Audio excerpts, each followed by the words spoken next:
Welcome back, ladies and gentlemen. Today we're going to be potting on bare root geranium sent Ola. First of all, let's get this packet open, let's have a look at it. There we go, nicely open. It's not a massive putting this, but small things become great. That's what they say. Plastic band around it. Get off. I haven't got my stand. Right, that's the elastic band off, as you can see.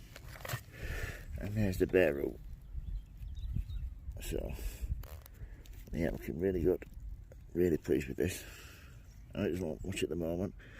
Once I get it planted up, and it has a few weeks in the greenhouse, you'll see a massive difference. I'm using a peat-based compost. It's got 6 weeks worth of feed in it, and it's really good moisture retentive. So, right in first, in like so. Just get it buried then. There we go. Don't want to go too mad. I'll leave some shoots out. Yeah. So that's it. What I need to do then is give it a good water. I really do love perennial geraniums. They're not the geraniums that you think of, your hanging baskets and that. They're actually pelargoniums. These are actually perennial plants that once planted, you can divide them after a few years and they come back year after year after year.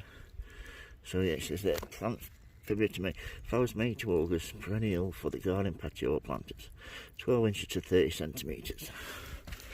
As you can see, got some shoots sticking out. I'll give it a good water. All I need to do then, place it in my greenhouse and put it out in a few weeks. If you've got any questions, don't hesitate to ask. If you like my videos, please subscribe. And remember folks, happy sowing, happy growing. Thank you folks, bye.